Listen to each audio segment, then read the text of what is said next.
Hello, everybody. My name is Africa Pardavila from Innovarum. I'm marketing and communications responsible. And today I'm here hosting this policy influence event with my colleague Inigo, who you will meet later in the discussion process. This event is going to talk about policy influence. Circular economy and bioeconomy are central to the European Green Deal. But still, a number of regulatory issues hamper the development of innovative solutions, slowing the uptake of urban bioeconomy. This webinar will discuss the most pressing issues with testimonies from business and the government. Here, I want to point that this webinar is part of a whole series that has been running from May to June 2021, and that has counted with the participation of 4 projects, SCALIBUR, HOOP, ValueWaste, and WaysTUP. And mainly it has been organized by HOOP. So thank you so much for your work here. As you can see, these are the titles that we have been covering. We have been talking about selective collection of urban biowaste, stakeholder engagement, technologies for biowaste valorization, new business models, safety acceptance of bio-based products, and now we are coming finally to the last event of the series, talking about policy influence. Well, but before we start, let's do some basic housekeeping so everybody knows what is happening and how to participate here in this webinar. So the webinar is being recorded. Both recordings of the slides will be circulated to all registered participants, so you will be able to review anything you have questions about.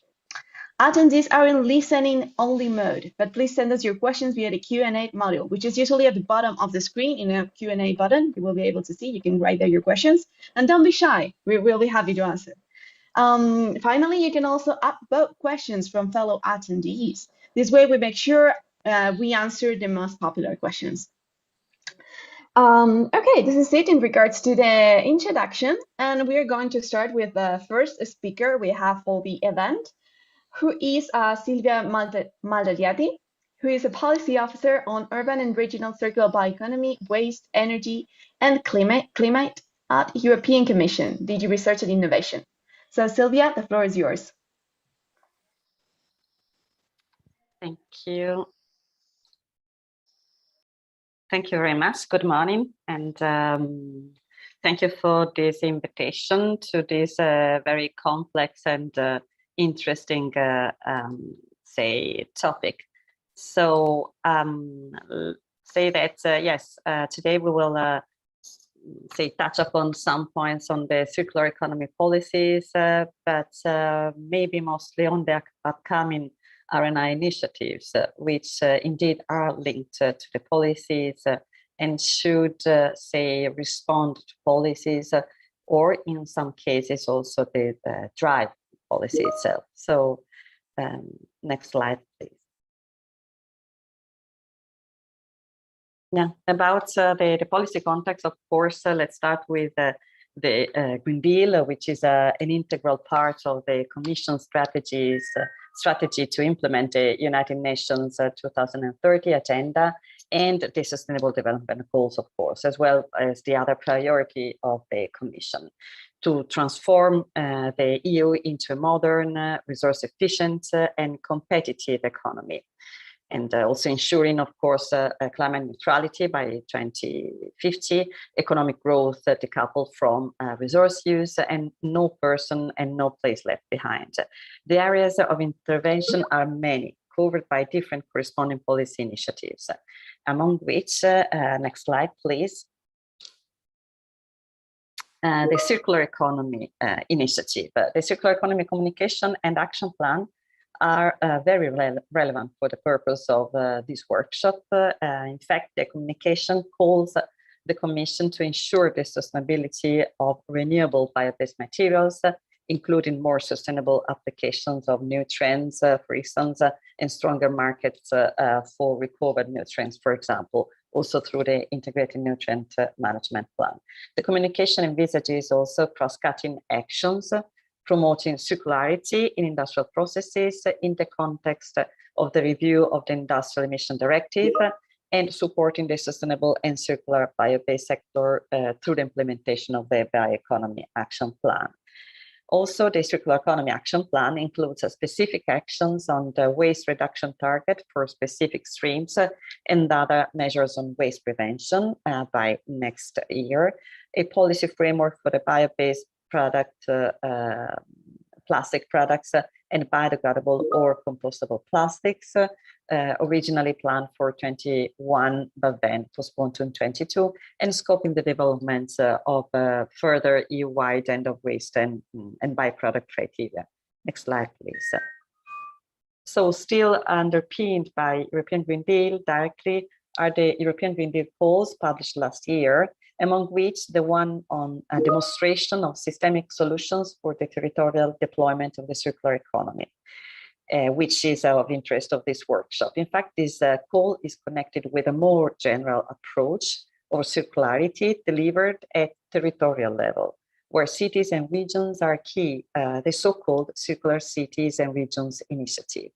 The initiative takes inspiration from the growing number of cities and regions that have really drawn up action plans and are actively testing and improving circularity in their economic sectors, value chains, and services. The idea is that innovative systemic solutions for transitioning towards a circular economy at urban and regional level still need to be demonstrated and replicated effectively everywhere in the EU. The challenge is to expand circularity beyond traditional resource recovery of waste in waste and waste sectors, and make circular solutions sustainable, regenerative, inclusive, and just at the end. So several research and innovation projects and initiatives are helping and will help to improve circularity in local systems and economies. In fact, under this CCRI, the initiative, a tender to establish a coordination and support office has been launched recently, and some topics are present in the next Horizon Europe work program. Next slide, please. Another main policy initiative, very relevant for the purpose of this workshop, is the zero pollution ambition for a toxics-free environment expressed in the European Green Deal. This has led to the action plan towards a zero pollution air, water, and soil. The plan sets out the overarching vision that by 2050, pollution is reduced to levels no longer considered harmful to the human health and the natural ecosystems. And to achieve this, it defines a number of zero pollution targets for achieving this objective, and reducing a lot of with different reduction of which, for instance, reducing by 50% nutrient losses, the use and the risk of chemical pesticides, the use of more hazardous ones, etc., and reducing significantly the total waste generation, and by 50% the residual municipal waste. Next slide, please. The plan also foresees reviews of relevant EU legislation, among which revising the Urban Wastewater Treatment Directive and reviewing the majority of EU waste laws to adapt them to the clean and circular economy principles, including wastewater treatment and sewage sludge directives already announced in the circular economy communication. Next slide, please. Can you change the slide, please? Yeah, thank you. So, no, too fast. Of course, as I work in the DG Research and Innovation, I would like to tell you on how the European research area has reacted to this context and is reacting to this context. So as Horizon Europe has been recently adopted, let's talk about the Horizon Europe. The whole program will last 7 years from 21 on, as you know, and its structure shows 3 pillars. Pillar 1 on excellent science, Pillar 2 on global challenges, And pillar 3, Innovative Europe. The second pillar aims at delivering on green and digital goals and strengthening the European competitiveness and also global leadership. And it is structured in 6 clusters as shown in the scheme. Next slide, please. So let me briefly explain how the intervention logic of Horizon Europe works. It consists in developing first a strategic plan at the broad top level based on new policy priorities to which Horizon Europe will reply through sets of expected impacts from all 6 clusters. The work program is then developed at the level of each cluster in order to meet the expected impacts, delivering outcomes from the projects funded. As you see, at the level of cluster before topics, there are destinations with specific intervention areas and specific expected impacts, and including so the overall rationale for the choice of the topics covered under the cluster. Next slide, please. So the strategic plan 21-24, because it has been drafted for the first 4 years, shows 4 key strategic orientations and corresponding impact areas that you see on the slide. Relevant for the challenges discussed today are mainly the strategic orientation on restoring Europe's ecosystems and biodiversity and managing sustainably natural resources, with impact area on clean and healthy air, water and soil. And secondly, the orientation towards making Europe the first digitally enabled, circular, climate neutral and sustainable economy, etc., with impact towards circular and clean economy. Next slide, please.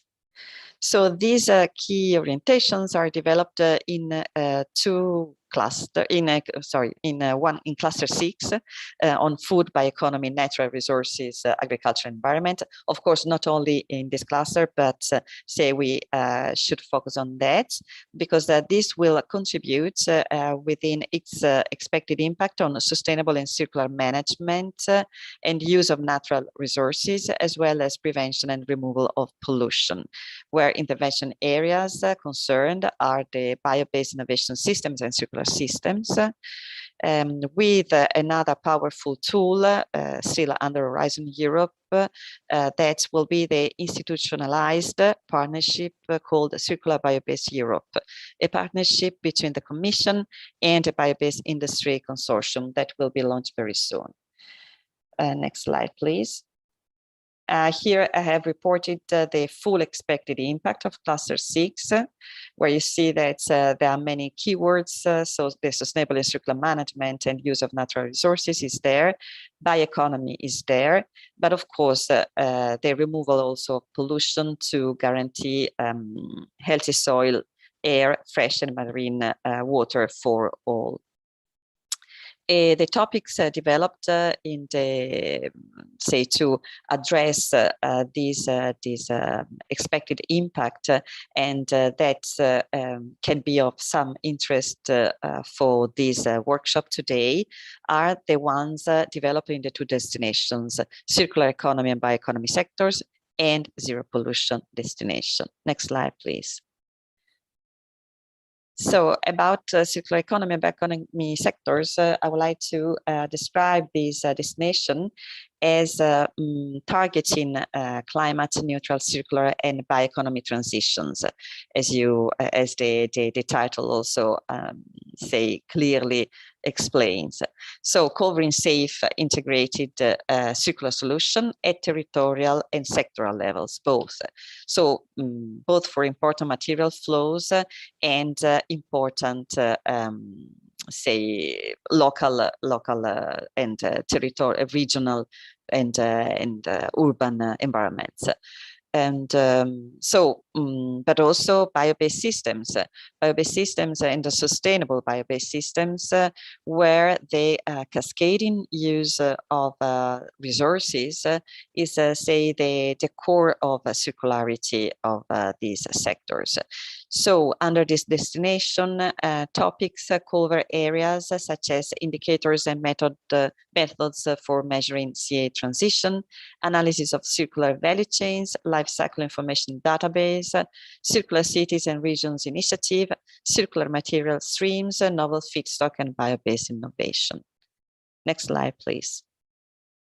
The destination zero pollution seeks to halt and prevent pollution, of course, by focusing the work program 21-22 on fresh and marine waters, soils, air, including from pollution from nitrogen and phosphorus emissions, as well as on the environmental performances and sustainability of processes in the bio-based system. So topics cover areas aiming at expected impacts such as a systemic approach to limit NNP emissions from different sources, for example, to the deployment of alternative fertilizing products, and secondly, circular bio-based systems, including biotechnology to deliver safe and more sustainable bio-based products, and assessment and certification of their impacts. Next slide, please. The other instrument that I have talked about, the CBE partnership, combines the approaches of the circular and the bio-based economy, following the principle of the trias biological. So first, decarbonize the economy, thus minimize the carbon need and footprint. Secondly, supply the remaining carbon need from sustainably produced bioresources. And thirdly, minimize impact and maximize efficiency through the use of cascading for all carbon resources, avoiding all harmful emissions. Next slide, please. And finally, Horizon Europe is complemented by missions.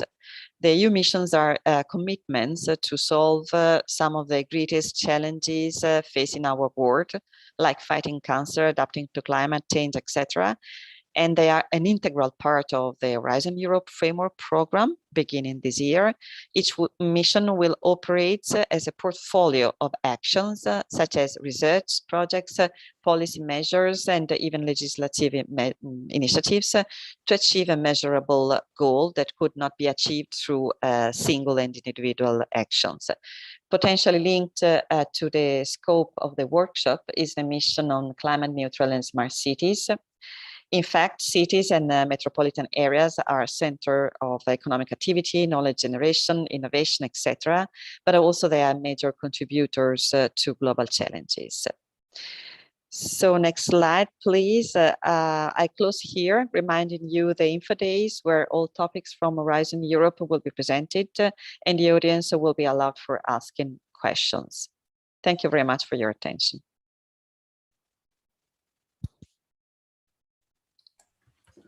Thank you, Silvia, for your presentation. It was really interesting.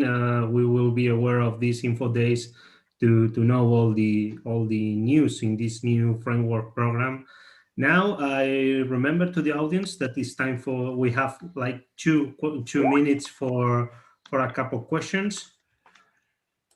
Yeah, my colleague didn't introduce me before. I'm Íñigo Rodilla from Innovarum. I'm also one of the hosts together with my colleague Africa.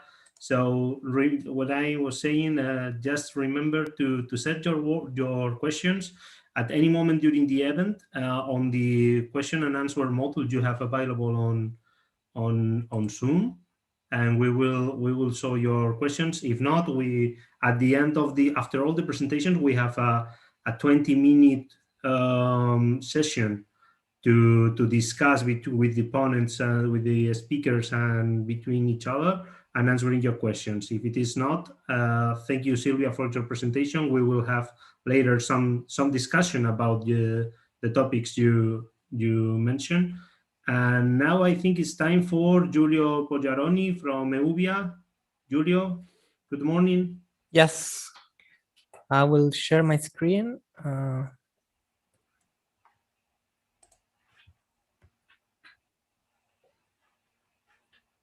So let me know if you see it. We can see it, Giulio. Just if you can like set it in full screen mode. Yeah, perfect. Should be.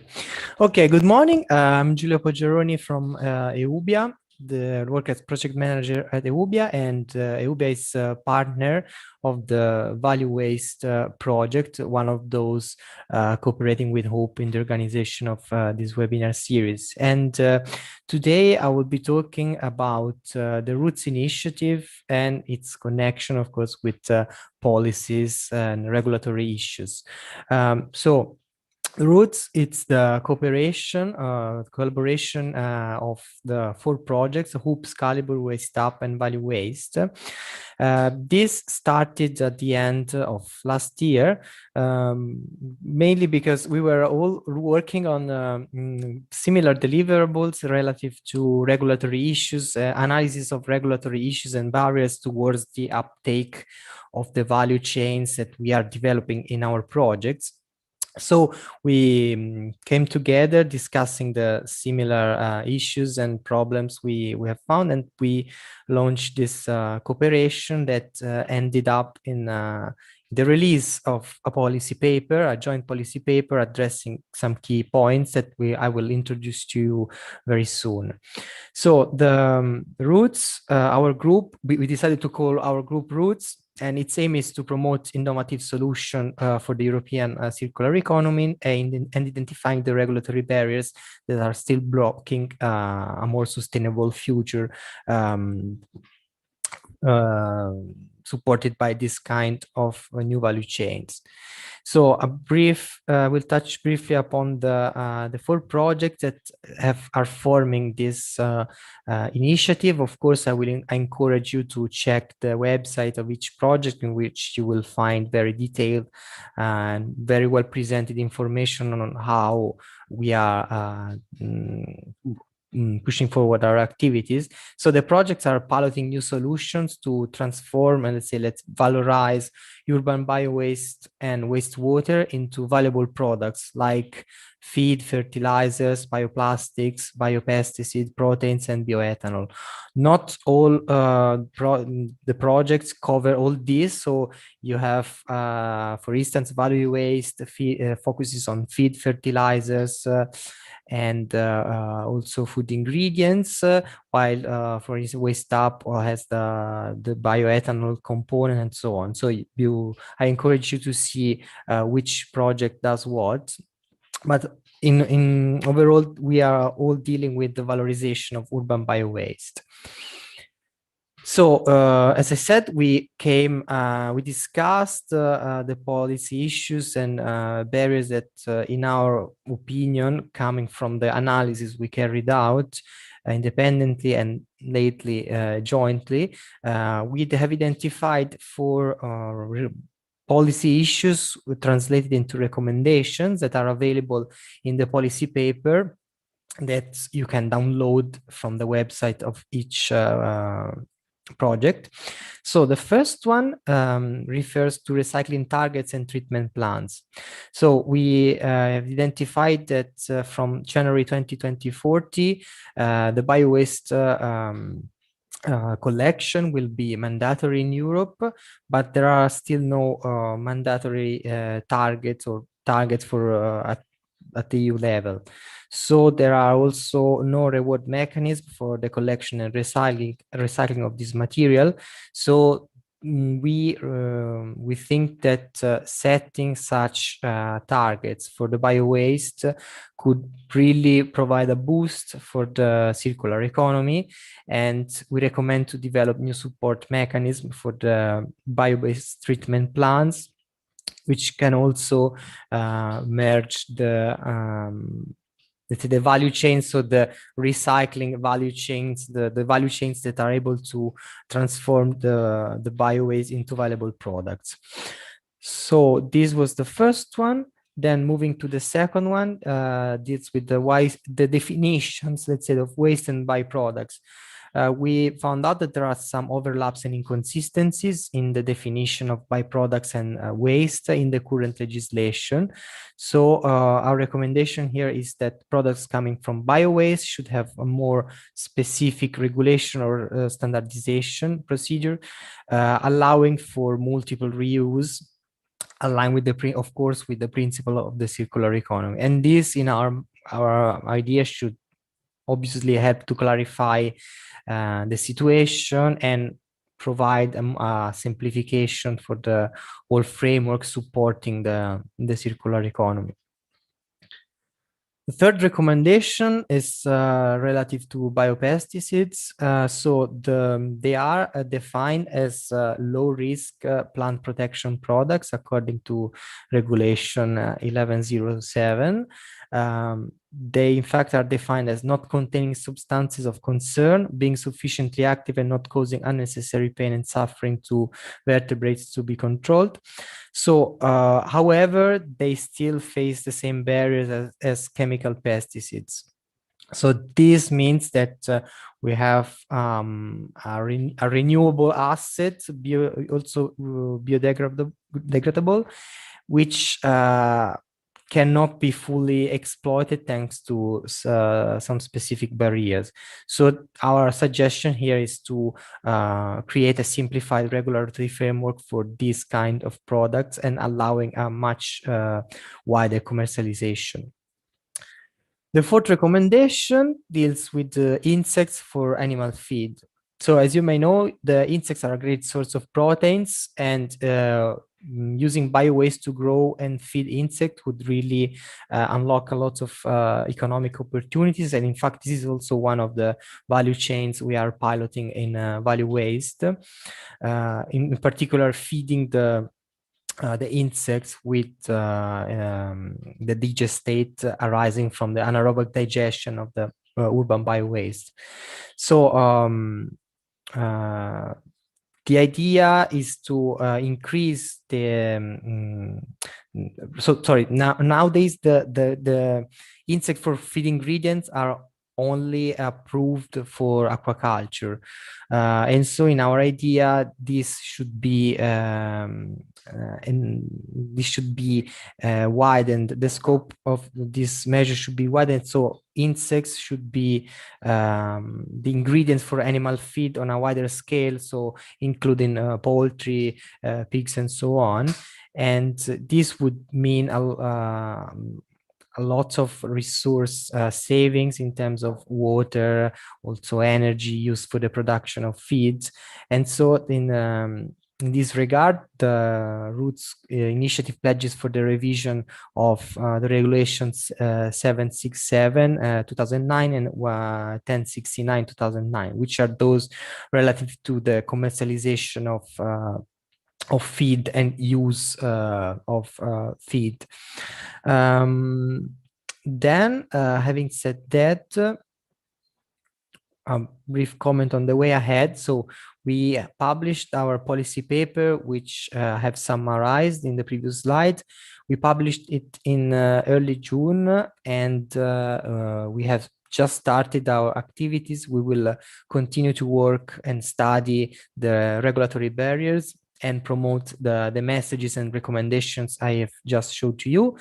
We, of course, are going to provide also new and more detailed recommendations in the new in the coming months, and we will, of course, try to engage discussions with EU officials from the Commission, from the Parliament, also with the European Food and Safety Authority, and all the other stakeholders which have interest in the valorization of urban biowaste and in the circular economy in general.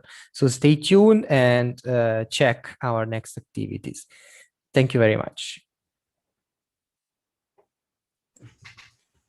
Thank you, Julio. Really good summarize of the challenges that we have when talking about policies and biowaste use.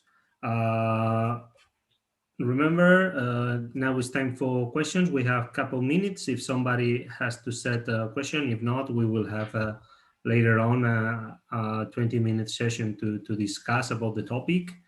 Remember to set your questions on the question and answer module on Zoom, then in the bottom of your screens, and then you could set the question. If it is not, I think we could continue. with the next presentation. Thank you, Julio. We will talk later about I have some questions for you that we could discuss later. Now it's time for José Luis Cifuentes. José Luis, good morning to everyone. Good morning, welcome. Thank you. Thank you for the opportunity. Anna, the floor is yours. Let's go with your presentation. Thank you very much. Yeah, I'm going to share the screen.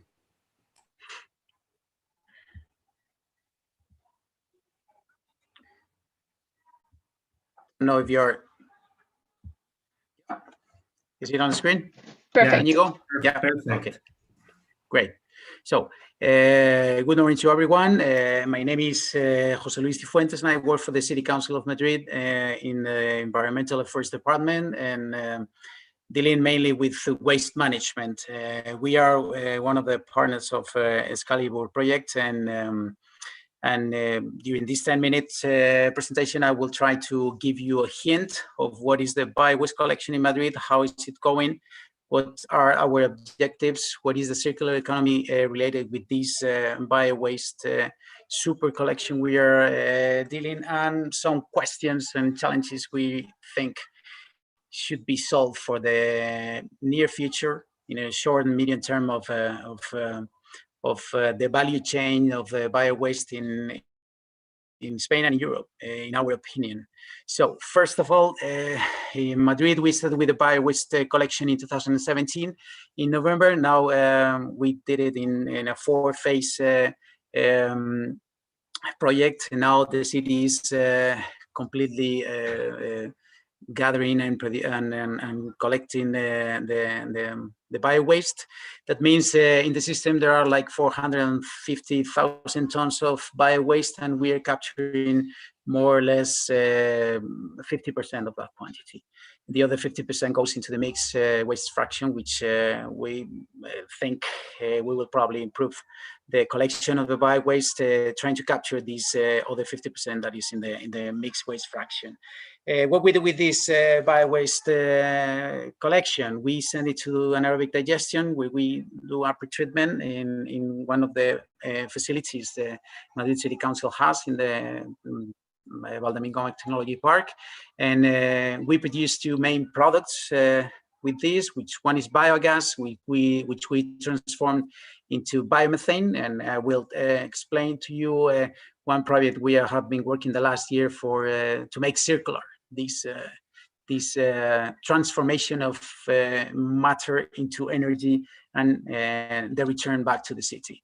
And we obtain a digestate also that we mixed with green debris in order to produce a high quality compost. This is the second year we are being produced. Sorry, 2021 is the 3rd year with this compost production ongoing. And in 2020 we produced like 7,000 tons of this high quality compost, which we don't have a market for it, but it's there, okay? And we are trying to deal with it as best as we can. We also plan to produce, to build a new facility to deal with this huge quantity of digestate we are producing, treating this biowaste fraction in order to produce in when this new facility will be at fully capacity, will be probably 35,000 tons of high quality compost. So if there is anyone there who wants to buy it, please let me know, because we have a huge challenge ahead of us. This is a summary of a citizen engagement campaign that we started to engage the citizens, just mainly related with this biowaste fraction. Now we are capturing, or we are producing or collecting more than 700 tons per day of this biowaste fraction. That means per year in 2021 we will reach probably 220,000 tons of this biowaste fraction. The quality is well, not perfect, but enough for the processes we are dealing with. and this quality is improving thanks to these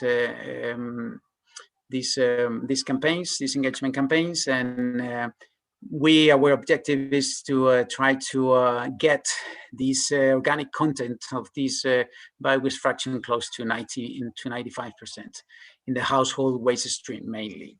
So this was the situation of this biowaste collection that we have in Madrid, and this I want to explain now to connect this status of the biowaste collection and management of this fraction with the circular economy vision we have in the city. We have 6 main working lines, which we are considering right now, and the main one is the one that I highlighted.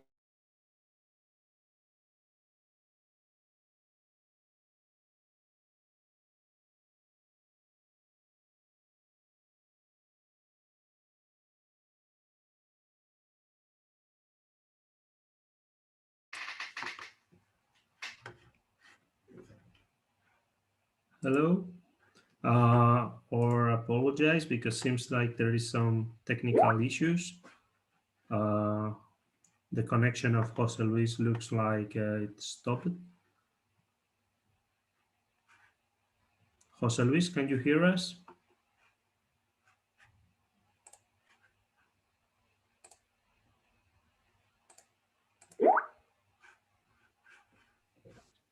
Hello, Jose. Sorry. Looks yes, back again. Back in track. Sorry. No, don't worry. I will go again. Let me a minute. Not my fault. No, it was just like I still seeing your presentation, but we cannot hear you. So probably it was just a technical issue with the microphones. Okay. Okay, can you see it now, and can you hear me? Yeah, perfectly. Thank you. Fantastic. Okay, so as don't know what did you hear the last?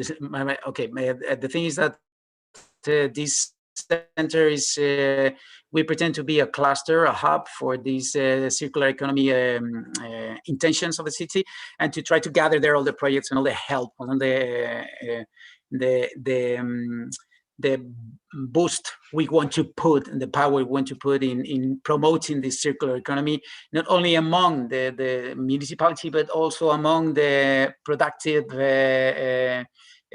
layer and the enterprises and the SMEs in the city. It will have a fab lab, as you can see, and several showrooms, and as I told you, it will start operating at the end of this year. Inside this hub, we want to develop these pilot projects, mainly to change the culture of business models we have, trying to make them circular, and try to also define support programs, and which is very important for us to establish. And I think Sylvia mentioned it in her presentation, to establish a circular economy key performance indicator system to try to monitor how is the circularity in this economy we pretend to be in the next years in the city. We also pretend to have in this center, we pretend to generate talent through 2 main actions, which is one is a master program that we are going to co-finance with the Universidad Politécnica de Madrid, which is one of the biggest universities in Madrid, starting in September 2021 this year, and it will try to train professionals in the circular economy aspects to let them spread these circular economy culture among the companies and the enterprises and the productive sector in Madrid. Also, we try to attract talent, creating an international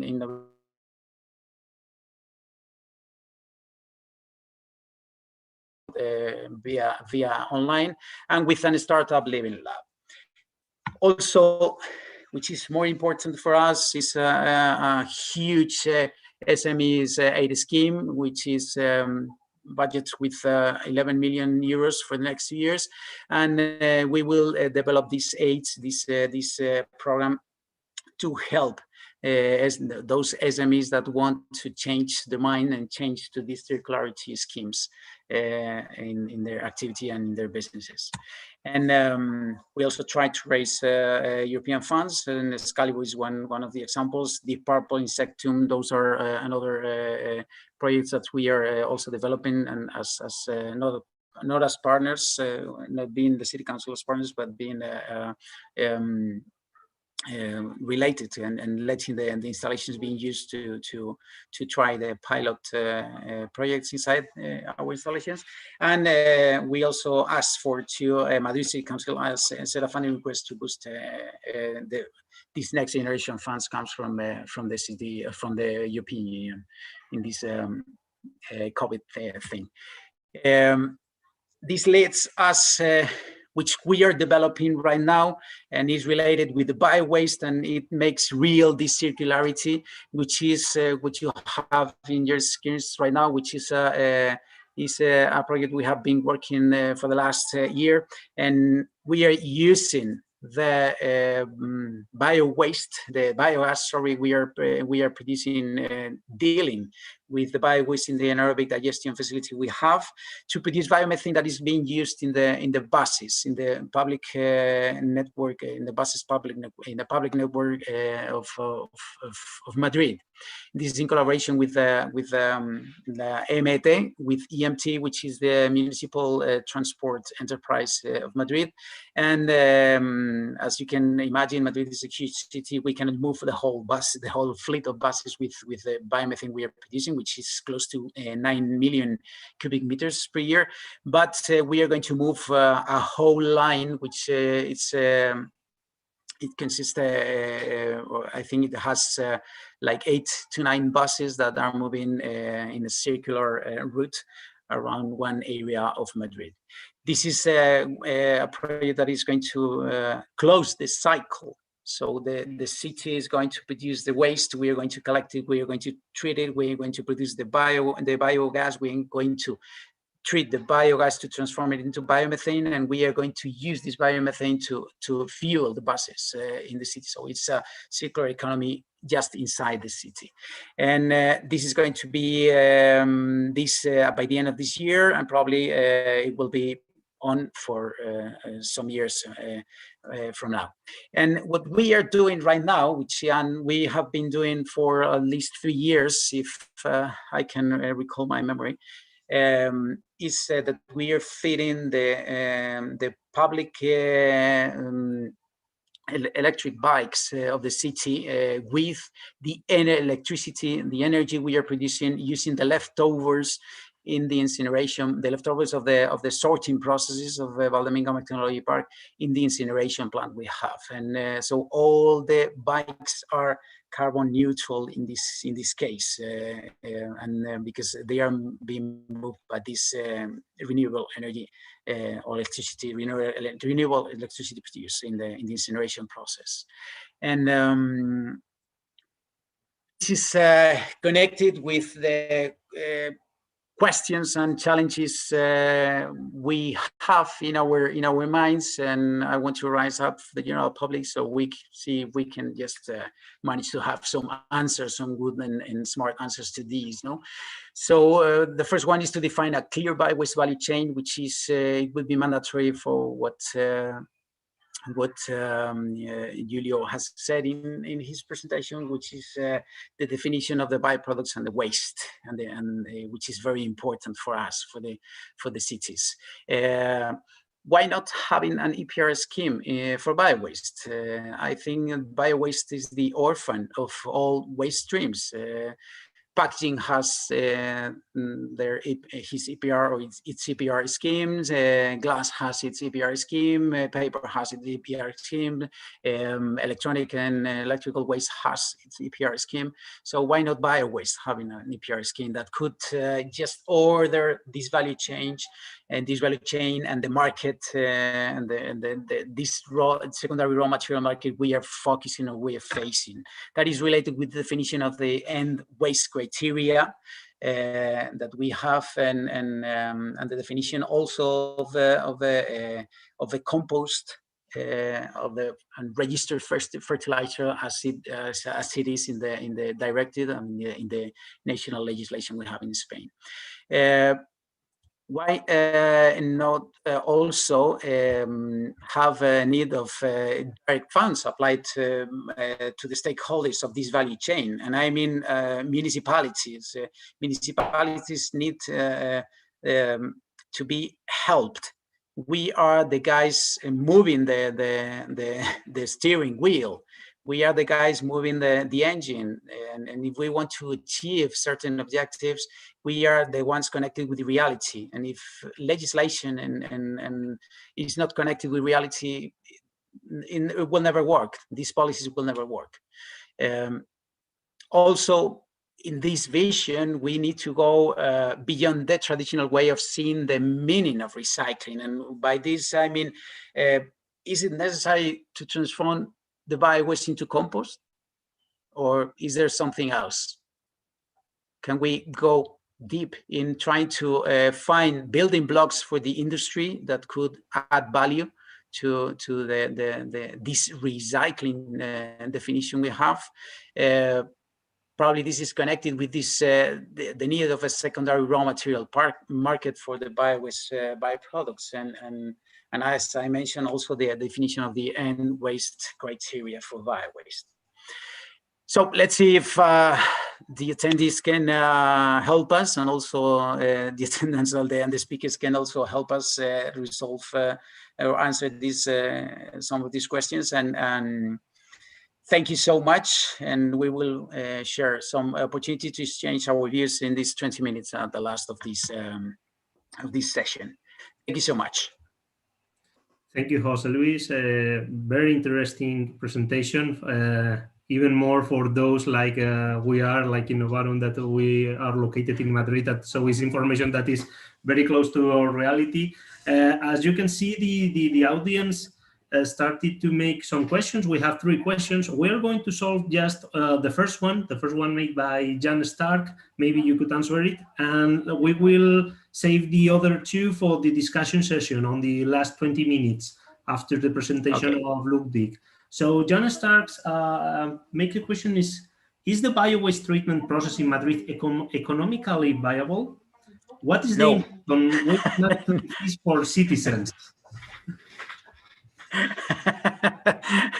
First question, no. Nothing is economically viable in the waste treatment processes. Nothing. It's very expensive, right? So if we have to see it from that point of view, I mean, we forget about this, right? First thing, that is very important. That is why we have to study waste. That is why I spoke about these building blocks. Why focus on biowaste to compost? Sorry. Why don't focus in other ways that can make this treatment economically viable? So that is a question I'm asking you, all the audience. And what is the impact on waste management fees for citizens?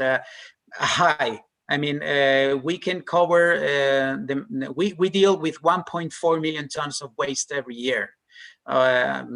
This costs the City Council, only the treatment, not the collection, only the treatment costs the City Council goes close to 100 million euros, more or less. These are big numbers, right?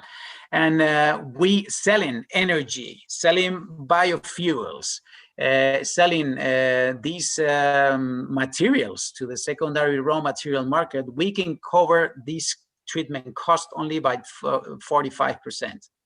The rest of the money has to be put in taxes, right? Yeah. So, I mean, no viability from the point of view of the economy, of the finance. That's good. We should understand that is an initiative that already started like a few years ago. So now it's time to check the technical feasibility, and later on we will check if with these high added value products we could achieve an economically viable system. So we will continue with the 2 following questions in the discussion. Now, thank you, Jose Luis, for your presentation. And now it's You're time welcome. for Ludwig from the ESPP. Good morning, Ludwig. Good morning. Good morning. So the floor is yours. Let's go through your presentation. You see my screen already? We could see your PowerPoint edition now. Is when we are looking for, we can see your whole presentation. So the floor is yours. This is your time. Thank you. Thank you very much. Thank you for having me invited to this interesting webinar. And I will present the urban circular bioeconomy policy from the perspective of the European Sustainable Phosphorus Platform. European Sustainable Phosphorus Platform is a legally established not-for-profit association. We are membership-based and membership-funded, and we have a very diverse membership structure from regions and cities. Madrid is unfortunately not our member, but Zurich, for example, in Switzerland, to technology companies, to R&D institutes, and also to the industries like the fertilizing products manufacturers. We do advocacy for phosphorus stewardship, and we find decisions by consensus.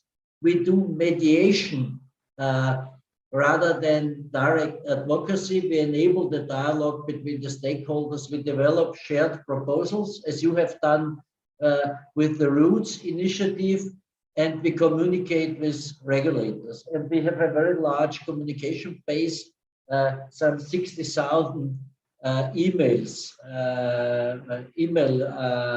receivers that get our monthly e-news, and also in not so regular sequence scope newsletters. Many of you will know them.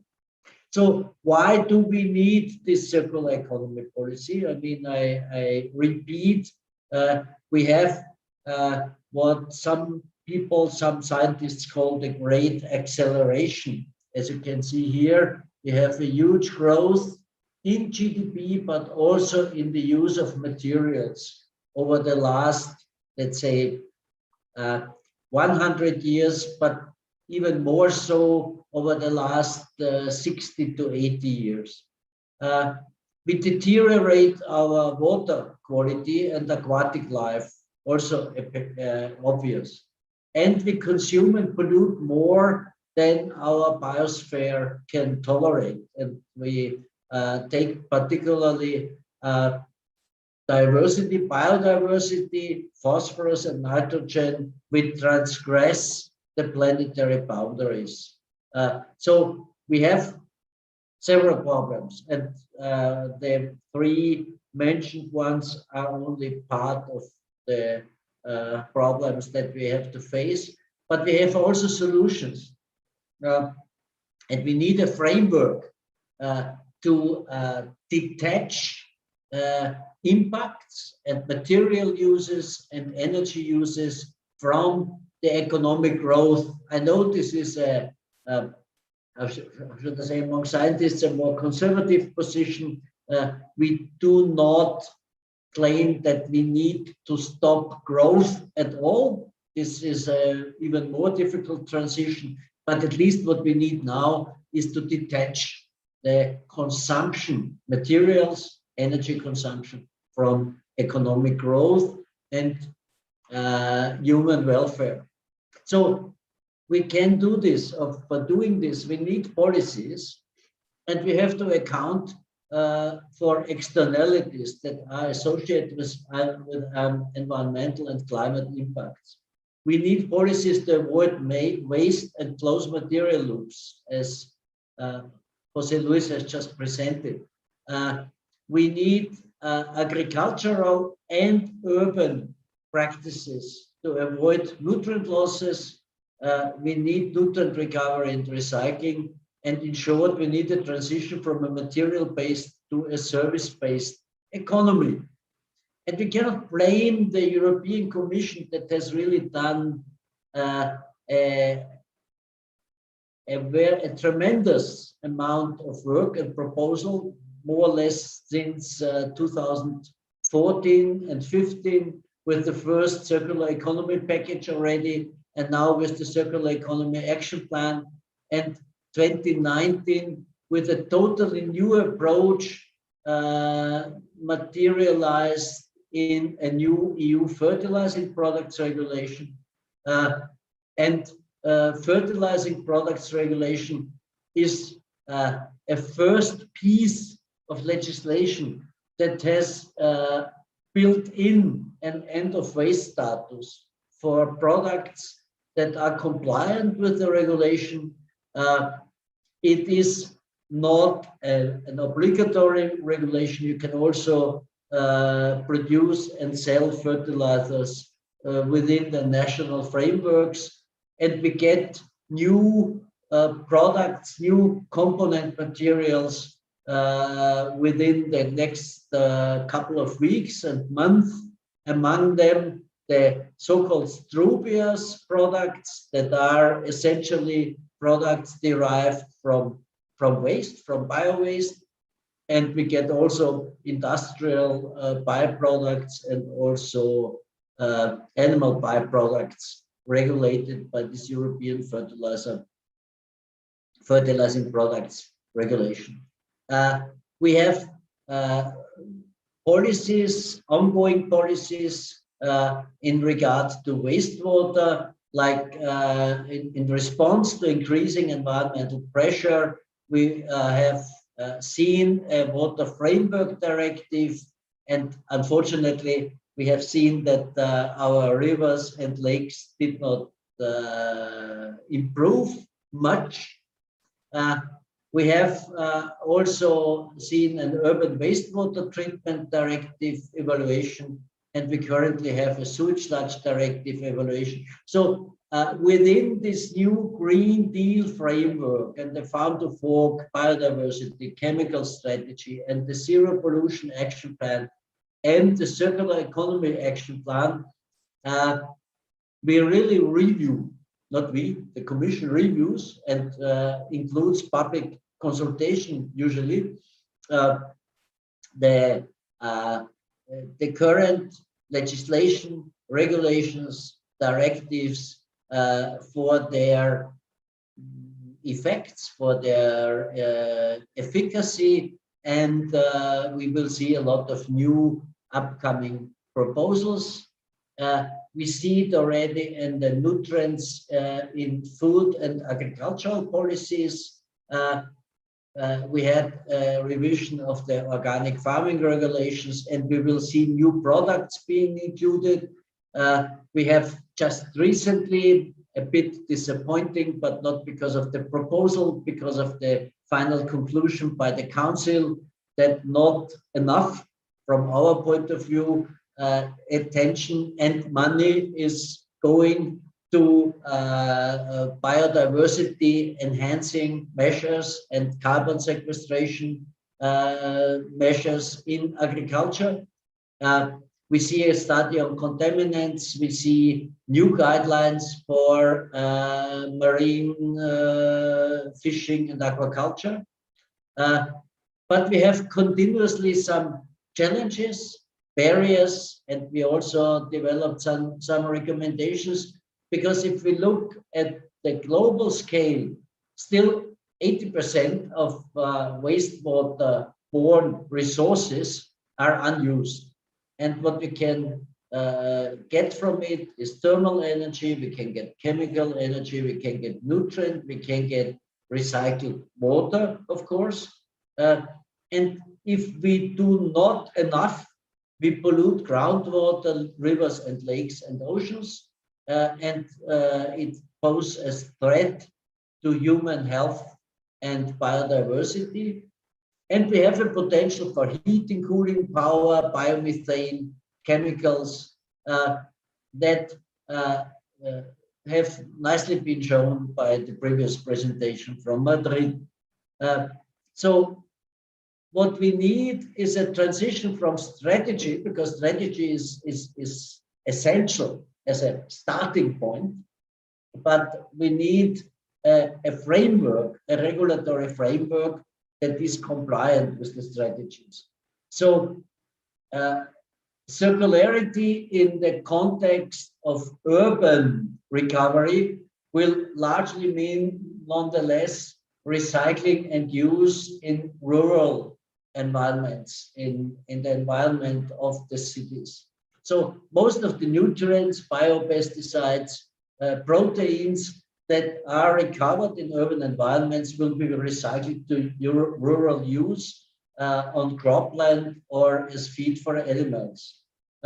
We need to improve the efficacy of our recycling and recovery and recycling activities. We need clear targets, efficient separate collection systems, and of course, motivation of citizens.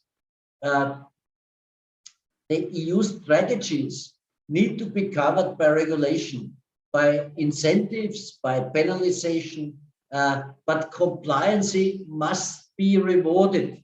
We do not see much of rewards. For example, if we take the example from Madrid, Madrid is not getting rewards for saving CO2 emissions, for being circular. So we need to combine, from our point of view, the ETS, the EU emission trading system, where we have at least we have currently a price, we have a market. The price is currently about roughly 55 euros per ton of CO2 equivalent. So why not create a framework where the savings in CO2 emissions are being paid, compensated for those who save, and on the other hand, those who cause, who pollute, who create the emissions must pay for it. So the Circular Economy Action Plan is a very powerful instrument for the circular economy. And we, as a European Sustainable Phosphorus Platform, have just taken an initiative together with several other stakeholders to call or to propose end of waste criteria. So taking the example of the new fertilizing products regulation and provide more end of waste criteria for wastewater based products, among them, for example, algae grown in wastewater, but also fibers, polymers, proteins, nutrients, of course, but nutrients, if used in agriculture, are already covered by the fertilizing products regulation. But of course, nutrients can have other uses beyond that. And our initiative has been joined by over 110 industry federations, companies, EU projects that have signed this joint letter to the Commission. And coming back to the idea of carbon credits for saved emissions. So, for example, if you like what you can do also in Madrid, you have a digester, you can strip nitrogen, you can produce ammonium sulfate or ammonium nitrate, and you can save up to 4 ton CO2 equivalents for every ton of N in a nitrogen, in a recycled nitrogen fertilizer. Again, this should be rewarded. So we need a level playing field for all actors, but emissions must get penalized and saving emissions must get rewarded. And one example in the field of nutrients that we have seen in recent years, Germany and Switzerland have published and enforced legislation by which you must recycle nutrients from wastewater, and in Switzerland also from slaughterhouse residues. So thank you. This was my short presentation, and I hope it raises a few questions, and we can discuss some of these proposals. Thank you very much. Thank you, Ludwig, for your presentation. I think now we have this long session, and we could solve both the question that I think there is a question from Manuel Amador Cervera about your presentation about the food in order to be considered in the different regulations. But I think we could invite all the speakers to turn on the cameras and the microphones for this session to solve the questions we already have, and then some questions that, if it is on time, I would like to make to you. So first, from Ludwig, Amador Manuel Cervera ask, in the regulation, in the European regulation 178/2002, the definition of food excludes plant products that have not been harvested yet. So he assumes all the losses related to that stage cannot be considered as food waste when accounting for it. Correct him if it is wrong. I'm not sure about this difference, so probably from your knowledge. And there is a huge amount of food waste occurring in that stage. The question is the European Union considering modifying this definition of food to include pre-harvest products on these value chains? Initially, the question is from Ludwig, but any of the speakers is feel free. Silvia, Jose Luis, Julio, feel free to include your knowledge. Well, maybe Silvia, do you have an answer to that question? No, unfortunately not. Indeed, I find it very specific. Yeah. I mean, what I can say, of course, I mean, I know the Commission and we are aware of the whole chain of losses that occur in the food chain, and the farm to fork strategy is exactly responding to this question. So we all actors try to respond to the food losses occurring in the whole food chain, farm to fork, and it includes input to farming and growing crops until the product arrives at your plate. And we all know that some, in terms of nutrients, for example, only 5% or 10% of the input arrive at your plate. But I think it is considered, it is taken into consideration. Unfortunately, and this is what I mentioned also during my presentation, when the Commission comes up with bold, good proposals, then all our agricultural ministers from the 27 member states that have just made during the last days are trying to water down everything that is on the table, and in the end, the effect is not the one that was initially intended. So this is our joint European problem, I would say. So I can only ask everybody who is listening to push your government to be more ambitious when it comes to proposals. Great, Ludwig. Thank you for your answer. Let's continue with the remaining questions that we had from the presentation from the Madrid City Council. Jose Luis, a question from Pontus Risted. Have you looked at making biochar or bioplastic? There would probably be stronger markets for those products. Absolutely, yes. Yeah, we have been exploring several new techniques of dealing with waste, with not only with bio waste, but with all the streams of waste we have, because we have several streams of waste that are very challenging, to say it some way. And yes, but we didn't have but we didn't find this industrial scale process that could deal with an heterogeneous mixture of things, which is what we have in the domestic stream flows. So yes, we are considering the biochar. Yes, we are considering the bioplastics. That's why we are here in SCALIBUR. That's why we are following the purple. That's why we are also in Insectum trying to obtain this chitin as a building block for the cosmetic industry and those things, which I think that's a way it should be doing, at least in cities, because cities we don't have a market for the compost itself. We produce our own compost from the green debris we produce in the gardens of the city, and that is enough for our gardens in the whole city. And having an objective, a goal of producing with this new facility I've explained, more than 35,000 tons of compost, of a high quality compost.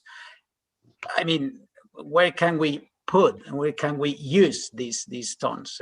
Not in the city, because we can bury the city in 1 year with that quantity of compost. So I don't know if that's a way, but I think the ways to consider it, the ways to just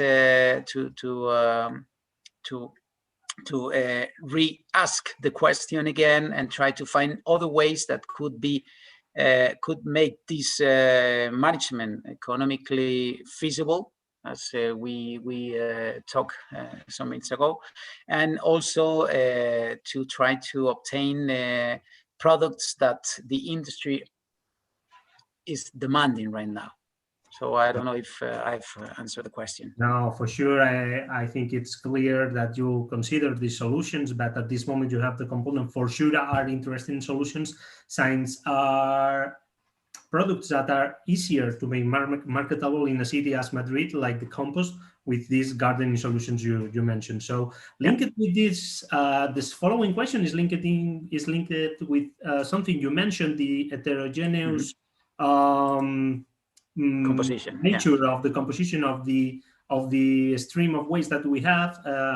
Martin from CETEMA, from Murcia, asks you, Jose Luis, how is your anaerobic digestion process dealing with the high presence of non-required, so inorganic materials you are getting in your organic bin?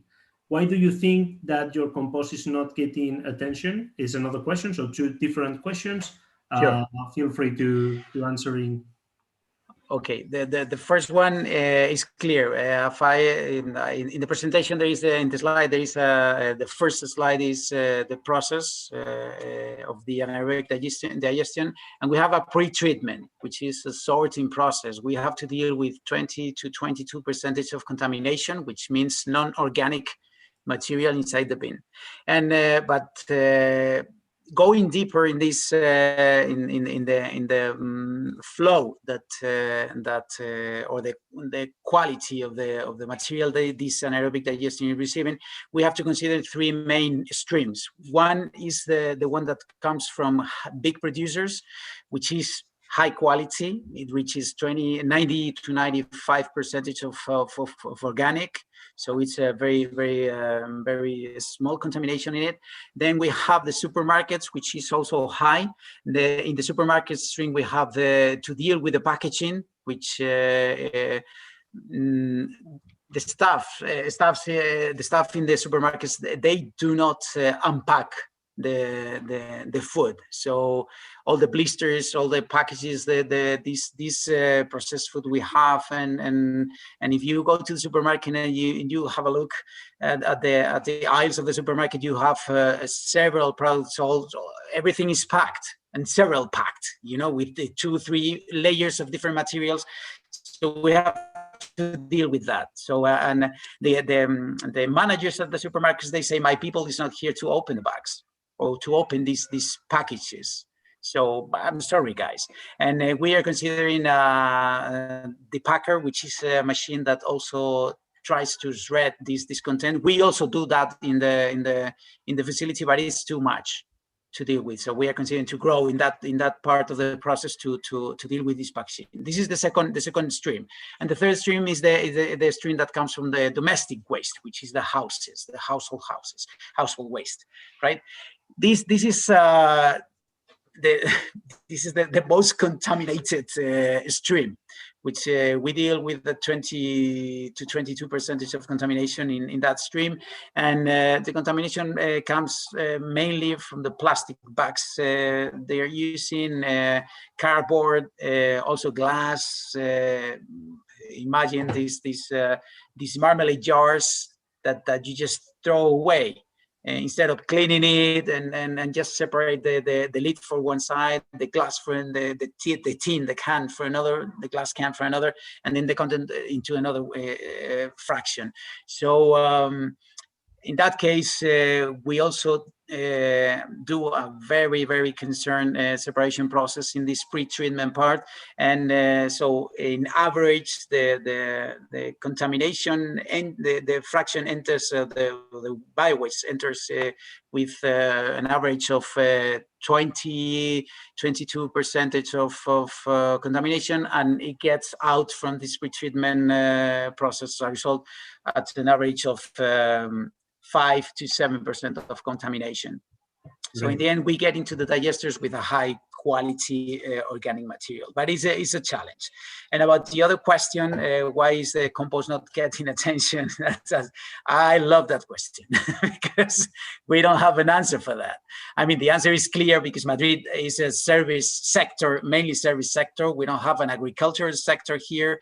And the thing is that the compost has to travel several hundred kilometers to the point that it could be used. That puts a lot of money in each ton we produce. So we have to compete in a real market with high quality fertilizing products, very cheap, that comes from other sources and other production processes. And our product is not as good as the ones, is a good quality, but not as good as the ones that they do exist in the market, and also is expensive. So that could be an answer. But again, in my point of view, it's essential that we define this value chain, that the European Commission define this value chain. If it is needed, that we help this to boost, to try to use this effort we are doing, the cities are doing, trying to get the best out of the waste.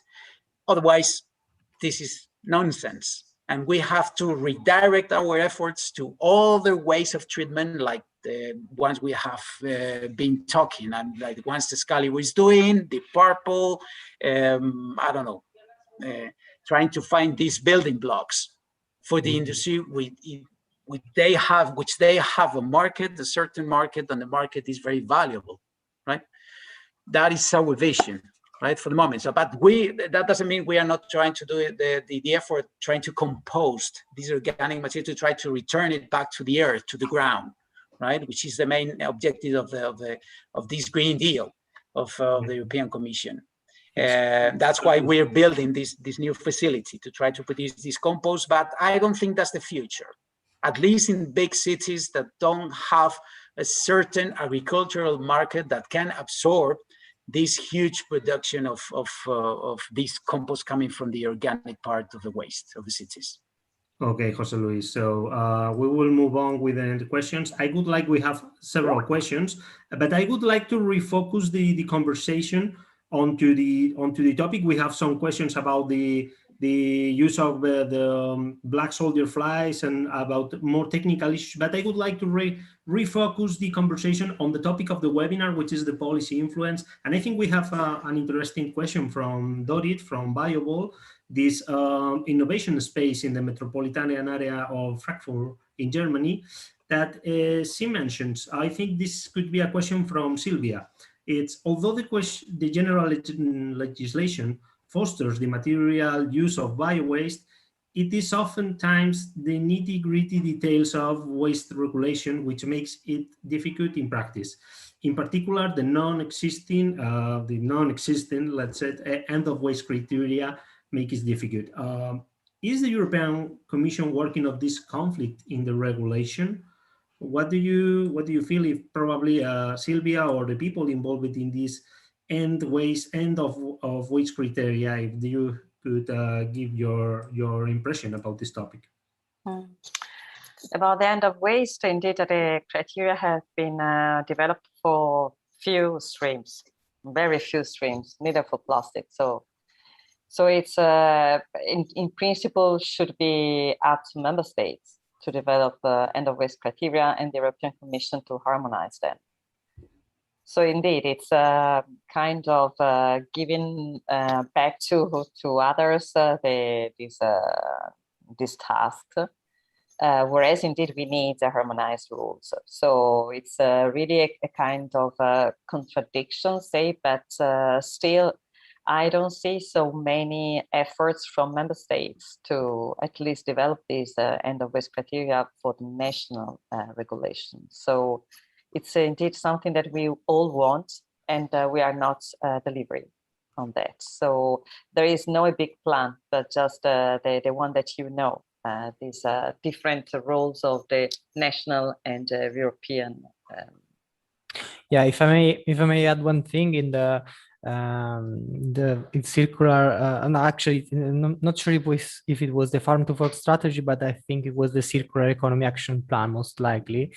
At the end, there was a list of upcoming initiatives, and so for 2021 they talked about scoping the development of further EU-wide end of waste and byproduct criteria.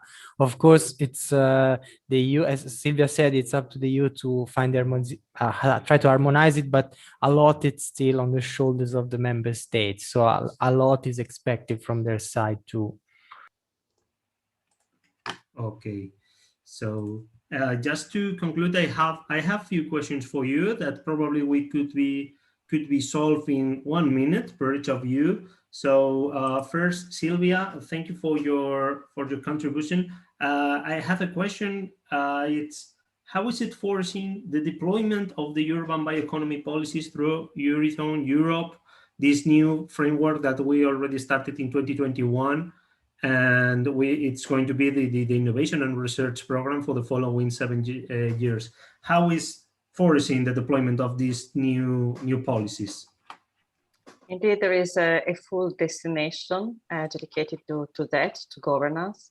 So how to include, say, governance innovation aspects, and on the other side, how to, say, embed innovative solutions into real governance of regions or even member states. And this destination has some parts dedicated, some topics, indeed, at the end, dedicated to the deployment of bioeconomy solutions.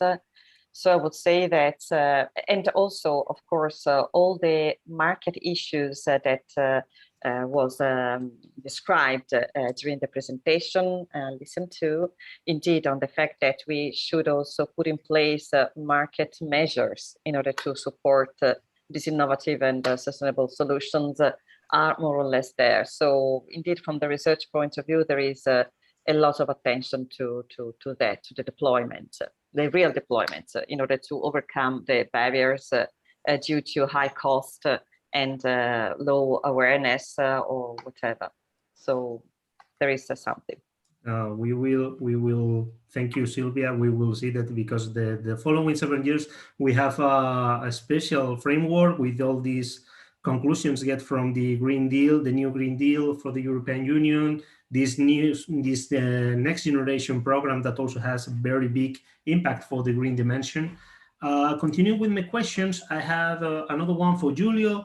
And Giulio, if you could, in few words, which is the ultimate goal of Roots? Which actions will be implemented in concrete from this initiative that you created between the urban biowaste projects involved in the action? So the first things we will do in the next months, it will be, of course, try to spread more the policy paper, our messages, our positions, and recommendations, and so on. Then in autumn, we will dig deeper into other aspects which were included in our general work, but we wanted to devote more attention to it, and of course come up with further recommendations. And of course from autumn, and also hoping to get back to normality and being able to meet people in person, we would like to start confronting more with the officials from the Commission, from also addressing members of the European Parliament, and hopefully organize a live event in Brussels next year to discuss generally the circular economy policies and the recommendations arising from the projects, because we sometimes, you don't have projects that live and die and do not have a full exploitation, or you don't know about the results. So we want to leave something from our projects.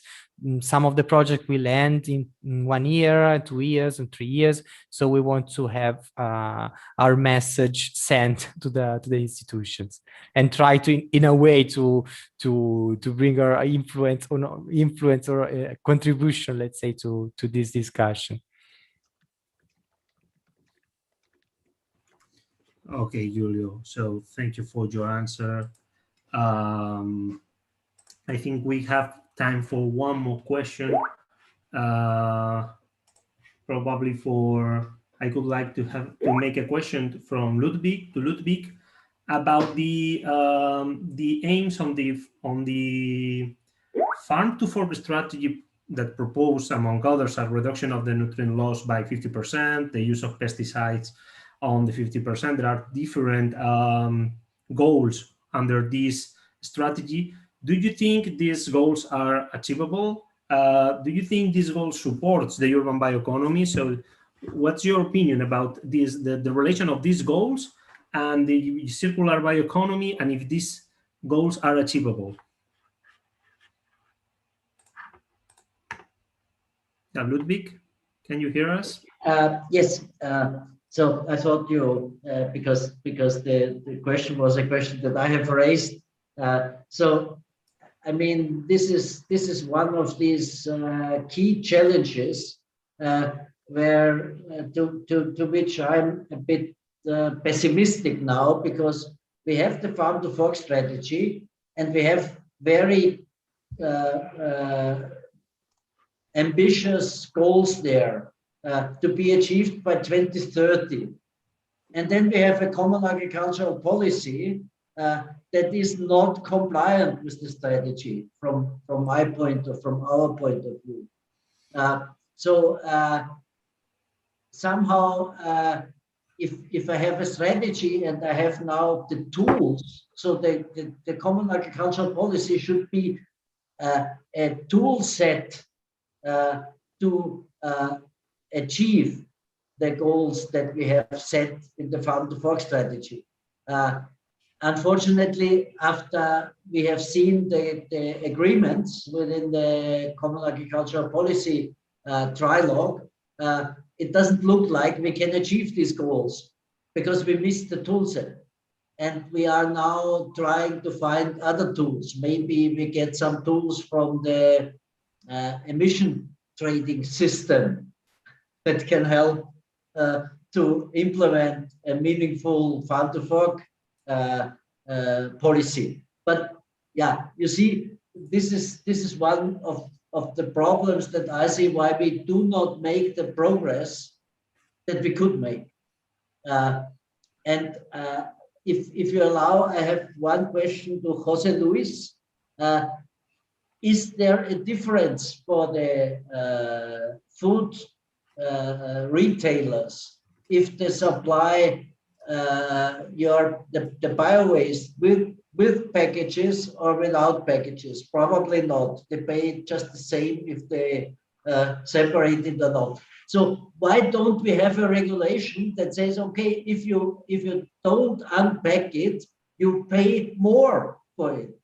I don't believe that the retailers would leave the cities that would implement, or the countries that would implement such legislation. I think this could be an easy fit. Just let them pay, or if they pay and you in the end do it from the city services. So okay, they pay more and you do the separation, but you have solved one of the problems that indeed, from my point of view, is a real problem for implementing the circular economy. If I have all these plastics in my digestate and in my compost that I hardly can separate, but I can easily separate before upstream. Yeah, I agree completely, Ludwig, that unfortunately that is not a technical decision, it's a political decision. Yeah. So we have to wait for a brave politician to take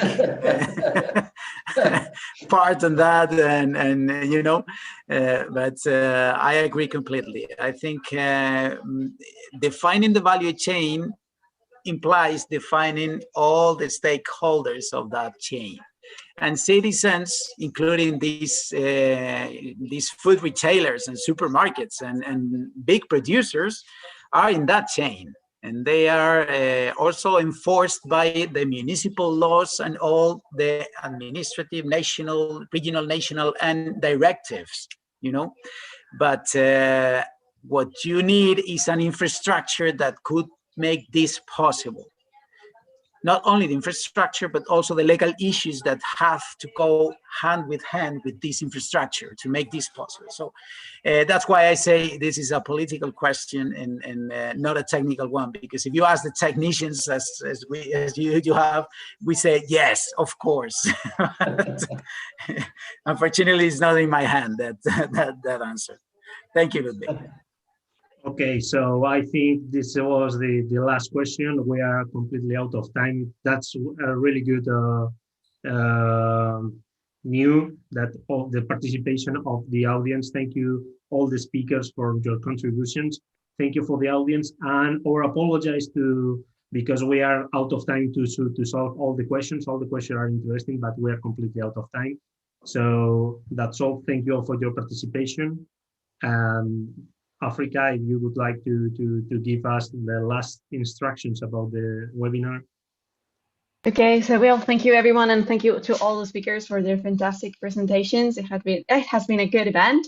Only thing for me to say is let's stay in touch.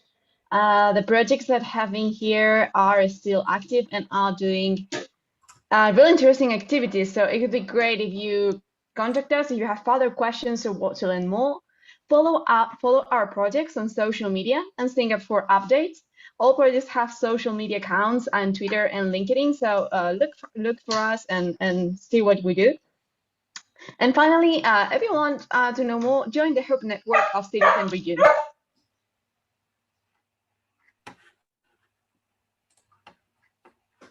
This is all for me to say. Thank you so much. Okay. Last second. Yeah. Thank you very much for your attendance. Thank you. Remember that all the audience, and remember that you have available not just this recording and the presentation, but the previous event ones available on the Hub project website and on YouTube. Thank you so much. Have a nice day. Thank you. Bye-bye.